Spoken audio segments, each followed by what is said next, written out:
Tanashi.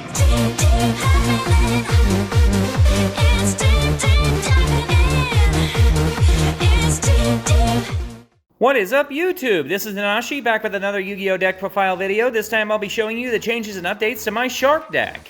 So this is mostly just an update to fit into newest Shark pieces we received from Duels of the Deep.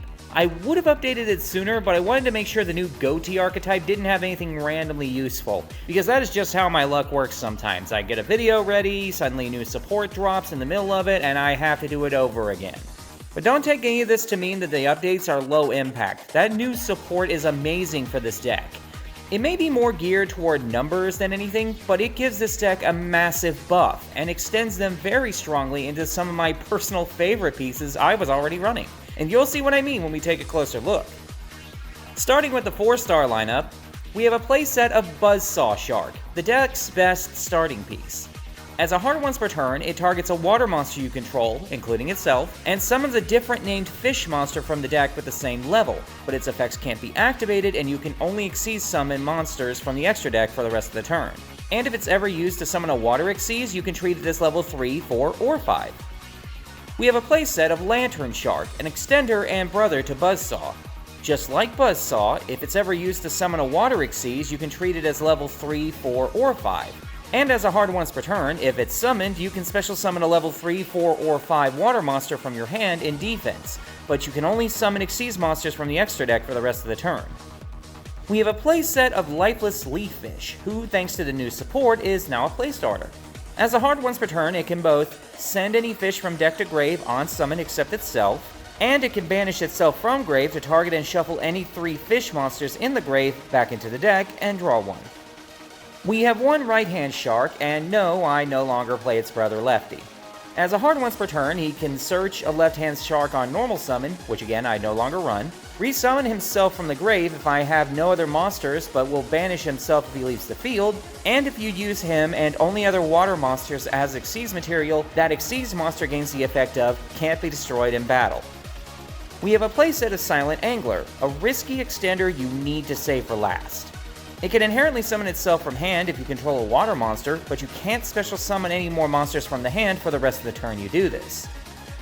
We have a playset of White Stingray, a unique kind of extender and hand declogger. As a hard once per turn, it can both inherently special summon itself from the hand by discarding another water monster, and if it's resummoned from the grave, it can treat itself as a tuner for the turn. And we have a playset of Xyz Remora, the most powerful extender to rank 4 sharks. It can inherently summon itself from the hand by detaching 2 materials from any Xyz monsters you control, and then when you summon it this way, it then lets you target and resummon any 2 4-star fish monsters from your grave in defense. But their effects are negated, they can't attack, and you can't Xyz summon with them unless it's for a water monster. Next is the very small 5-star lineup. First, we have a playset of Abyss Shark, the new combination starter, extender, and theoretical game pusher. As a hard once per turn, if you only control water monsters, it can summon itself from the hand, add a different level 3, 4, or 5 fish from the deck to the hand, and the next time your number monster battles an opponent's monster on this turn, it deals double damage. But you can only special summon water monsters for the rest of this turn. And if it's being used for the summon of a number monster, it can be treated as level 3, 4, or 5. And we have one copy of Crystal Shark, an extender and brother of Abyss. Just like Abyss, if it's being used for the summon of a number monster, it can be treated as level 3, 4, or 5. And as a hard once per turn, if it's in your hand or grave, it can target any water monster on the field, summon itself from the hand or the grave, but it will be banished if it leaves the field, and cuts that target's attack in half permanently, but you can only summon Xyz monsters from the extra deck for the rest of the turn. Then comes the spell cards. One called by the grave. We have a playset of Foolish Burial Goods, exclusively used on one particular trap card. As a hard once per turn, it sends 1 spell trap from the deck to the graveyard. We have a pair of Generation Force, because Abyss makes 3 not necessary anymore. If you control an Xyz monster, it lets you add any card with Xyz in its name from deck to hand, and if you've been paying attention, the only one that qualifies is Xyz Remora. We have 1 Instant Fusion and 2 Ready Fusions. Some extra playstarter cards I don't have to waste the normal for. By paying 1,000 life points, these spells let me special summon either a level 5 or lower fusion, or a level 6 or lower non-effect fusion from my extra deck, but it can't attack and it will self-destruct at the end phase. We have a playset of White Mirror, a godsend of an extender and rebuilder spell. As a hard once per turn, it can target and resummon any level 4 or lower fish from the grave, and then adds a copy of that monster from the deck to the hand. Then we get to the trap cards. First is a playset of Goza Match, which I'm not a huge fan of, but it helps even out the more one-sided games. It forces both players to only control one attributed monster at a time, and since this build is water only, it literally does nothing to me. And we have a pair of Ice Barrier, the drop target for goods and a tech I stole from penguins. When the opponent attacks, it can change that monster's attack to 0, negate its effects, and make it unable to change its battle position. And as a hard once per turn, it can banish itself from the grave, sends a level 5 or higher water monster from the deck to the grave, then adds any water monster from your grave to your hand. But you can only special summon water monsters until the end of your next turn. Next we move into the side deck, and I have changed up the cards just a little bit. We have a playset of Blizzard, which is designed to answer some of those spell cards that I've been seeing a lot of lately that can't be responded to by monster effects. We have a playset of Dark Ruler No More, which was already a staple in here. We have one Harpy's Feather Duster and two Cosmic Cyclone, because I can't afford Lightning Storm. We have a playset of Raigeki, because I can't afford Lightning Storm. And since I already play Gozen, I have a playset of Dimensional Barrier. And finally, we finish with the extra deck. We have a pair of Rare Fish, my instant and ready targets. Not much else to say about them other than they are 4-star fish, so they can immediately be used for rank 4 plays and be resummoned by Remora. We have one Totally Awesome, although how much longer we're going to have it is coming into question. It can attach to summon a frog from deck each standby phase, which I don't run. It can once per turn tribute an aqua monster from hand or field to negate an activated spell, trap, or monster effect, destroy it, and then set it to your field if you want to. And if it goes to the graveyard, you can target and return any water monster from the grave back to your hand. We have one Abyss Dweller, a generic tech in a lot of decks, but it does a little better here. It gives all your water monsters 500 attack if it has a water monster on it as material, and once during either turn, it can detach to prevent the opponent from activating any card effects in the graveyard for the rest of the turn. We have one Bahamut Shark, exclusively in here now to help get out Toad. It can attach a material to summon any rank 3 or lower water monster from the extra, but it can't attack for the rest of the turn. We have one number 4 Stealth Kraken and one Stealth Kraken Spawn, a terrifying tag team, and another reason I main Gozen. Number 4 makes all face-up monsters on the field water attribute. Once during either player's main phase, it can also destroy an opponent's water monster and deal damage equal to half its attack, and if the Succeed Summon card is destroyed, it summons Kraken Spawns from your extra deck up to the number of materials it had, then you can attach a water monster from your graveyard to each of them as material. Now, Stealth Kraken Spawn can also once per either player's main phase destroy an opponent's water monster, but it doesn't have the burn. And if this card that was summoned by a number monster's effect is destroyed, it summons any number of Stealth Kraken monsters from your graveyard up to the number of materials it had, then you can attach a water monster from your graveyard to each of them as material. We have one number 32 Shark Drake, a card that was so close to being good with the new support.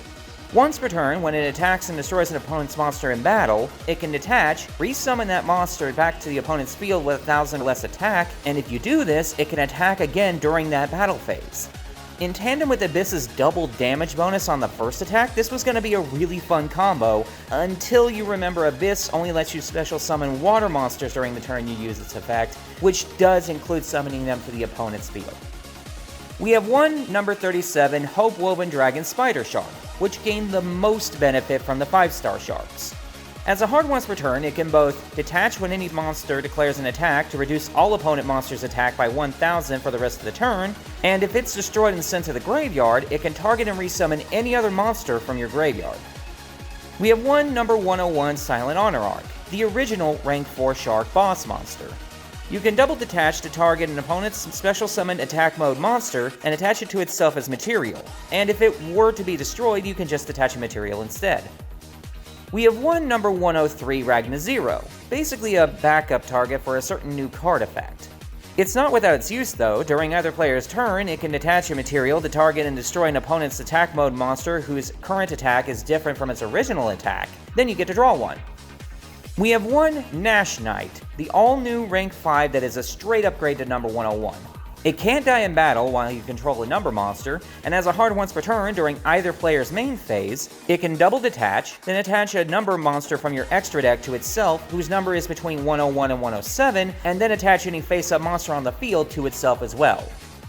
We have number C101 Silent Honor Dark, and yes, the new support makes him playable without a rank-up spell. Once per turn, it can target and attach any opponent's special summon monster to itself as material, and if it's ever destroyed and sent to grave while it has at least one material and regular 101s in the grave, it can resummon itself and give you life points equal to its original attack, but he can't attack for the rest of the turn.